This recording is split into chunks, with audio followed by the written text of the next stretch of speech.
Ever get chills down your spine hearing about the Salem witch trials? The flickering candles, the pointy hats, the muttering curses. Spooky stuff, right? But hold your broomsticks, history buffs, because there's a wrinkle in this haunting tale. The town you picture, teeming with accusations and hysteria, that's not exactly where it all went down. Prepare to unearth a hidden village and unravel a truth stranger than fiction as we delve into the question, where is the real Salem? Let's rewind to Massachusetts Bay Colony, 1692. Tensions were tighter than a witch's corset. Folks worried constantly about illness sweeping through the community like an unwelcome guest at a Thanksgiving feast. Native American skirmishes kept everyone on edge, and religious disagreements sprouted faster than weeds in a Puritan's vegetable patch. People desperately craved answers, clinging to faith for a sense of control. Then whispers began slithering through Salem village like smoke from a suspicious chimney. A group of young girls started acting downright peculiar. Fits, screams, the whole unsettling package. The finger pointing started faster than you can say hocus pocus. Witches! The townsfolk cried, their voices laced with fear. After all, in those days, unexplainable events were often blamed on dark forces lurking just beyond the candlelight. Witches, they believed, were the devil's personal assistants, capable of turning your milk sour, giving you the ague or the horror, turning you into a newt, though science would later offer a less fantastical explanation for the girl's ailments. Back then, witchcraft wasn't just a Halloween costume, it was a serious crime, punishable by death. Whispers of witchcraft sent shivers down spines in Salem village. Folks believed witches weren't just out for candy, they could steal your butter churn, the very tool needed to make your winter bearable. Though, let's be honest, who wouldn't be a little miffed if someone swiped their butter churn? Of course, there was a more scientific explanation for the strange fits suffered by a group of young girls. Mass sociogenic illness. But in a world fueled by fear and religious fervor, the answer seemed clear. Witches were to blame. This wasn't just some random case of teenage rebellion. Tensions in Salem village were already high. War raged across the Atlantic, sending refugees flooding in and straining resources. Think of it like your crazy Aunt Mildred moving in, except instead of stealing your Wi-Fi, she might, supposedly, be in cahoots with the devil. Add to this a power struggle between wealthy Salem families and struggling farmers, and a grumpy new reverend with a reputation for being a real piece of work, and you've got a recipe for suspicion and paranoia. It's no wonder the villagers believed the devil was stirring the pot, causing all this chaos. That's when things got weird. The reverend's young daughter and niece started acting possessed, contorting themselves and screaming like a hawk getting ready for lunch. A doctor, lacking modern medical knowledge, declared it witchcraft. Soon, other girls joined in the theatrics, pointing fingers at three unfortunate women, a slave, a beggar, and an elderly outcast.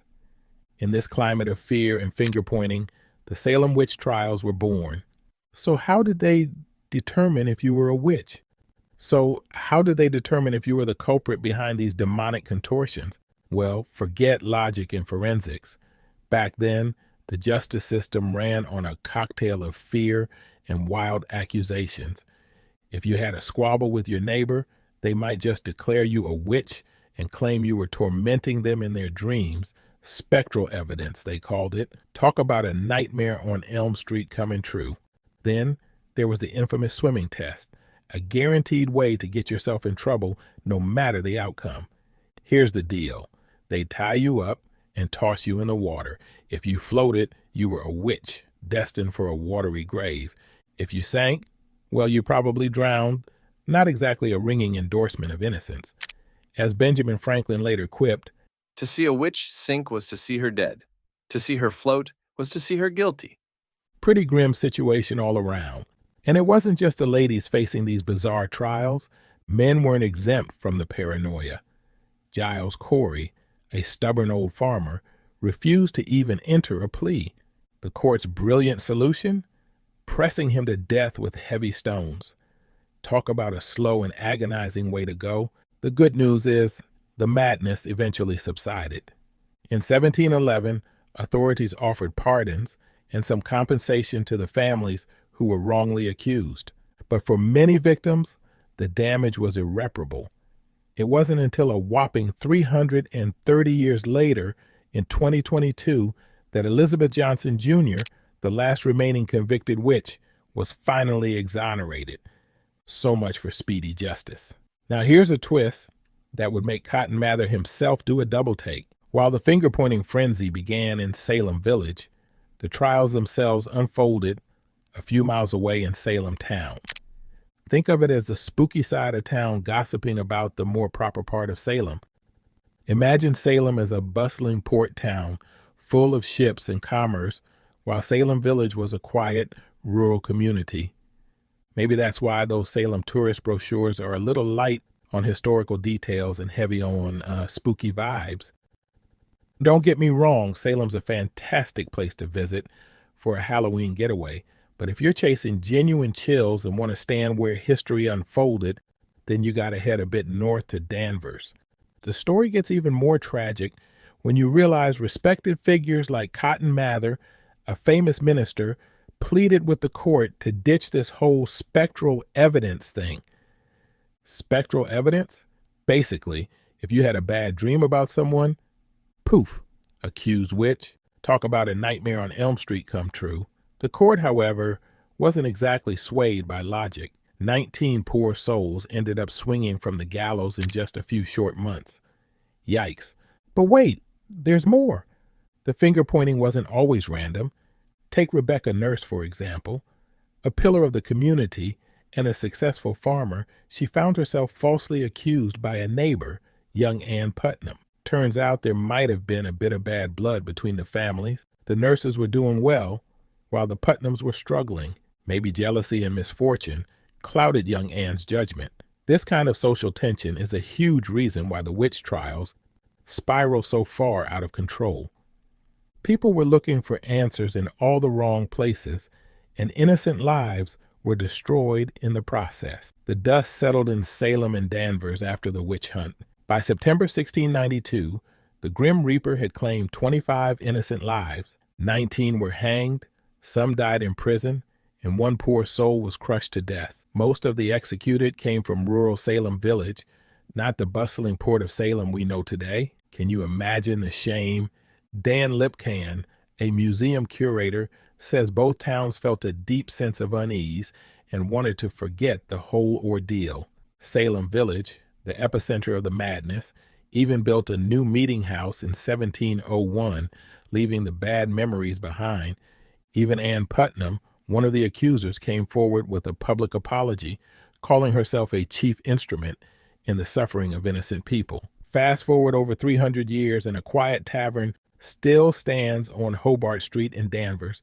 It's a hidden gem, a reminder of where the real hysteria unfolded, far from the tourist traps of modern-day Salem.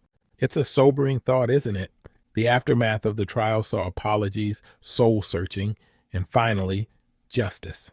In 1697, the state declared a day of fasting to reflect on the tragedy. The trials were deemed unlawful in 1702, and by 1711, the good names of the accused were restored, along with some compensation for their families. It wasn't until 1957, though, that Massachusetts formally apologized. Believe it or not, even in 2022, another victim, Elizabeth Johnson Jr., was exonerated thanks to some determined eighth graders. The Salem witch trials continue to hold our attention. Playwright Arthur Miller saw parallels between the hysteria and McCarthyism in the 1950s, using the events as a cautionary tale in his famous play, The Crucible. Historians debate the reasons behind the strange behavior. Was it a medical condition or a reflection of the tense social climate? Today, Salem and Danvers take different approaches to their shared history. Salem has museums dedicated to the trials, even ghost tours, if you're brave enough. Danvers, on the other hand, a sleepy bedroom community, has a beautiful memorial honoring the victims, a stark reminder of the injustice that unfolded there.